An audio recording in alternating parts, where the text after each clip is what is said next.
for the EFDD, Mr. Coburn. Grazie, Presidente. Prime Minister Karen, my honourable friend Jean-Claude Juncker, my honourable opponent, ladies and gentlemen all, a Merry Easter, a Happy Easter to you all when it comes. Public outpouring of distress about the destruction of Notre Dame shows how deeply we care about the cultural and religious heritage of Europe. Any unity the continent of Europe has, based on its philosophical and religious heritage deriving from Roman law, Greek philosophy, Christian faith, and dare I say, British democracy, it's a more recent example. While it was drawing up the Constitution of Europe, later the Lisbon Treaty, which we didn't like very much, the EU rejected any reference to God or Christian religion in Europe.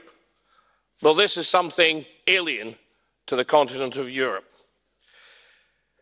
The EU itself, with its project of aggressive secularism, as Roger Scruton called it, oikophobia, is the rejection of our own heritage and culture, which is the basis of our current cultural weakness and why many people throughout Europe are more and more rejecting the European Union.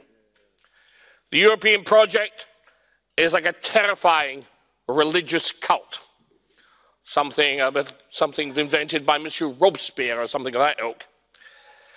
Thank you very much, Madam.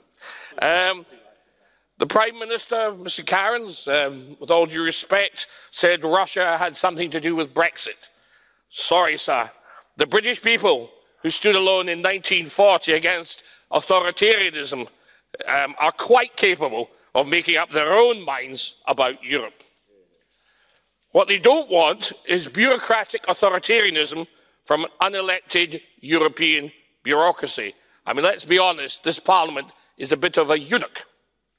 They want to be ruled by their own sovereign parliaments. At the moment, our own Parliament is dominated by an establishment which has been infiltrated over 30 years or more by members of the Euro-cult, who are preventing a simple Brexit. Something that could easily be done. We could have easily just said we're leaving WTO rules or give us a better deal. And if we didn't, we could have left in WTO rules. But the Euro-cultists decided otherwise, including, may I say, our own Prime Minister, Mrs. May, who has misled the country in many ways. Dreaming up lots of nonsense about unnecessary backstops in Ireland, which seem intended to break up the EU for daring to leave the Euro-cult. The establishment at Westminster are out of touch with their own voters, and this is seen increasingly to be the case. If the EU and its UK establishment allies force Mrs. May's grossly unfair and ludicrous deal down Britain's throats, which is actually worse than actually being in the European Union, to avoid a European election, which I think you're all trying to do at the moment, Mrs. May certainly is, you probably want to too, because it will be won by Mr. Farage's Brexit party.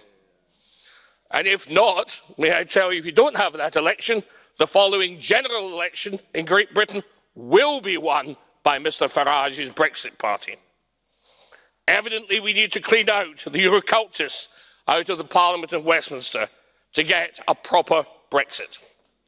I told Monsieur Barnier, though sadly he's not here with us today, who I think is an excellent negotiator, I wish he was on our side, to his surprise, may I say, that the British Parliament cannot bind its successors. If you don't give us a fair deal, it won't stick, so you're wasting your time. However, the Euro-cult seems more important to the Euro-cultists to make sure that they get their cult together, that they keep the project going, than a profitable deal with Great Britain which benefits the citizens of not only Europe, but Great Britain. The European Union must govern by consent, ladies and gentlemen, not punishing like a modern inquisition those countries or individuals who do not share your faith. Learn from history, ladies and gentlemen, especially people in the Low Countries, Mr. Lambert, for example. Learn from history. The free thinkers of the Spanish Netherlands and the Low Countries overthrew the Inquisition. which was dominating Europe and stopping people thinking and acting for themselves. Their rebellion against the Spanish Inquisition led to free-thinking democracies in the Low Countries and in the United Kingdom. Thank God for them. The free thinkers of today are what you call populists. Personally, I'd rather be a populist than an unpopulist, but there you are. What you are dismissing, what you dismissively describe as populists, will be elected shortly from all over Europe to this next parliament, and they will dominate it, ladies and gentlemen. They will dominate it. And they will change radically the EU, or they will break it. Bend with the wind or be crushed, I think is the thing you've got to think about.